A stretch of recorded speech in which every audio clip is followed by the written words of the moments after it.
Bienvenido, banda. Welcome back to the Almost Spicy podcast. My name is Francisco. Today I am sitting down with my cousin here in Mexico City. Max, why don't you say hello to the people? Hola, hola todos. Hola, hola todos, banda. Hi, my name is Max. I'm Francisco's cousin. This is true. It's actually true. Yes. Yes, I will introduce you more. You're a Jewish Brooklyn, New York native who lives in Mexico City. That's correct. Yeah, I was born in Borough Park. It was Okay. like a little Jewish village in Brooklyn. Okay. Where everyone speaks Yiddish. Yiddish. Yiddish. The official language of the official language. Well, it's not Judaism. the official language. Okay, it's but one. It was like 75 years ago. It was a language in Europe. Okay. All the people there speak that. So it's crazy. So You speak Yiddish? No, I don't. You don't, but you do speak Portuguese, Espanol, and English. I speak Portuguese, English, and Spanish, and a little bit of Hebrew too, because A little bit of Hebrew, absolutely. And you're learning French now. a little bit. Wonderful, sir. So today we're sitting here. We haven't seen each other in about 13 years, and everybody knows what's going on. Today is December 14th, 2023. We know about the conflict, war in Israel, Palestine, Gaza. When we're taking this opportunity to have a conversation, just letting the people know. I normally don't talk to the people, but we have a new director here in Mexico City. Victor does not have a mic, but he is here behind the camera. I want to get your thoughts. This is honestly, I want to get your thoughts as a Jewish Mexican-American man, 26-year-old man, regarding the war and regarding the conflict itself. Maybe some of the injustice you've seen, some of the pressure you felt, from within the Jewish community, and any general thoughts. We're gonna go, as deep as we can here. Okay, yeah. We speak a lot of things. So Yeah, I know there's a lot there. All my family lives in Israel, actually. Okay. So since 2 months ago, that like 7th of October, that happened. Right. Like all the massacre and all the Right. the October 7th, October 7th. And the war did not start on October 7th, and we talked about that before. Yeah, the war started like, I don't know, probably like 100 years ago. Yeah, almost because- 100, right? Yeah, because it didn't start like in 1945 with 1948 where all people think it started because the Israel Independence Day. So Okay, they right. It started like, I don't know, probably 100 years ago. Wow. And then, so 1947, 1948, that was the establishment of the Israel as a state. Yeah, it was the UN accepted the I don't know how to say it. La proposición de The proposition proposition from... of- and they started a war where Israel fought 7 countries at the same time. It was Jordan, Lebanon, Egypt. And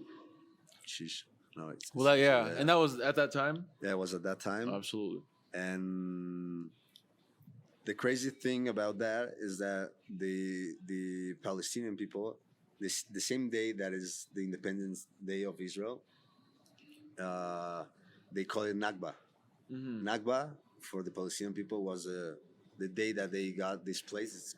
Yeah. They got Nakba. displaced from their houses, Right. and it was a really sad day for that people, and they remember it every day. Like the same day, the Israeli people are happy, the Palestinian people are sad. So That's crazy. It's crazy. Yeah. No, I guess, of course, we have to dig into this origin of why is there a war? And like you said, it started 100 years ago. How do you say it? Nakba? Nakba. And so, but this is celebrated on The same day. in the same day. It's celebrated as the Independence Day. And so it's May 14th. Yeah. So just to get on the same page, you obviously condemn war crimes on either side, whoever's doing it. Yeah. We've discussed privately, and I do know your position. That you're a humanist. But I don't know if you want to say that in your own words at all. Yeah, of course. So I have a lot of friends that are actually in the Israeli army. Yes. And so for me, it's a little bit hard to talk about this because I'm talking about like all my friends and all my family. My brother was in the army too. And thank you for talking about this. Yeah, by the no, way. it's fine, I think man. conversations, a lot of people It's because you're my cousin, man. want to hear. Yeah, exactly. I would never talk to No, the I never media. talk to the media or to another people. But No, of course. at this moment, like for me, it's hard to talk about this because being Jewish at the time, it's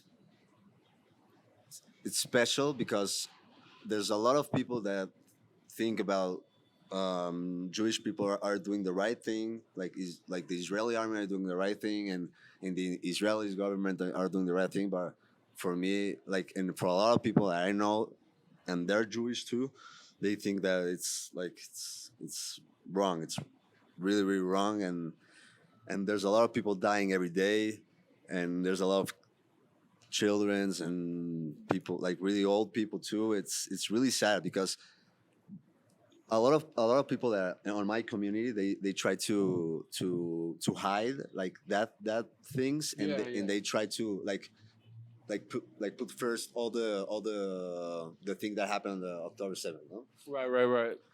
Yeah, October 7th. Yeah, but you cannot like justify like all the thing like.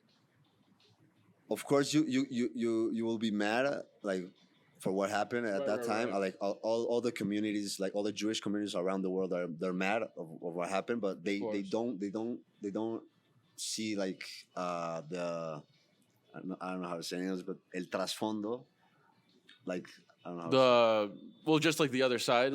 Like the other side, probably. Okay, the other side, and so they kind of will avoid talking about any of the hurt that the Palestinian people feel. Probably avoid, and they really think that there is not happening like as bad as they see in the news and all exactly. That, right? So it's kind of deniers kind of thing, and then you get that with the Holocaust. People who deny the Holocaust or deny the number of 6 million of course. Jews, and we were talking about that earlier. If we dig deep into October 7th, I saw some items, including that the Israeli government IDF was aware about that potential threat even like a year before the date, and even with the attack, that concert, it wasn't known that was going to happen. It was kind of a last minute decision for that. Is there anywhere where Bibi, Benjamin Netanyahu, is kind of a war lord, he kind of would say, yeah, attack me so that I can attack you 10 times more? Of course, no. It's actually, for me, he's a monster because he all of the things that happened on that day, it's it doesn't make any sense because it doesn't, right? All the IDF system that they have on the border, and the border is they have like sensors, and in the moment they like there can be a bird on the fence, and the sensor like they will like call someone on the IDF, and they will let him know that there's someone there right there. Yeah. At that moment, they were like a bulldozer, man. Like, it doesn't make any sense. Yeah. And every 2 miles, there's a jeep with a drone. It doesn't make any sense. It was something that they planned it, like because I don't know. A lot of people don't want to say it because you're talking about your people. Exactly. No, and this is, I mean, not an easy conversation. I know. Yeah. And I'm Jewish, and I'm saying, I don't say that I don't care about the Jewish people. Of course not. I care about them too, and I care. The problem is I actually have Palestinian friends too. So that's the reality. I need to be on all the time. I need to be the same. I don't know how to say it, like honest, even and true to yourself, and because you don't want to be hiding when you're with your Palestinian friends. You don't want to act one way, and when you're with your Israeli friends, you don't want to act a different way. You want to be true to yourself wherever you are, and I really respect that. And I can only hope that most people are like that, no matter religion. Kind of an issue with being fake. Yeah. Out here. I don't know, like, but I digress. No, yeah, please go ahead. No. The big problem is that people actually don't condemn that people are dying That's the big every problem. day. Like Yeah. it's crazy how people are saying like, yeah, like kill them all. Like how I don't know how Even U.S. politicians. Yeah. So maybe we segue into that part of the conversation. Yeah. The United States' role in the offensive attack, on Gaza. Joe Biden just approved without any congressional support. He just did it. Yeah. The sale of $500 million in weapons. Of course. You're supposed to vote on those things. You're supposed to see if the people want to spend that money, but it seems like they just kind of do whatever they want. There's an old video of Biden saying, if Israel didn't exist, we would have to create an Israel to protect the interests of the United States in the Middle East. And then we can talk about oil, we can talk about the military, and it's the sales, man. And you told me before we started, you think that it all comes down to economic. It's not a religious war. It's not a religious war. This is an economic catastrophe. But where one side loses, the other one gains, and that's the way it's been for all these Raytheon and Lockheed Martin. And actually, like, it's crazy, but also like the two sides are winning. Also, like. Oh, are you talking like Democrat, Republican? No, I'm talking about like right now, like Hamas. And I don't know, like people from the Qatar's government and Iraq, and I don't know. They're winning right now. They're winning money too because war brings money. Like that's it.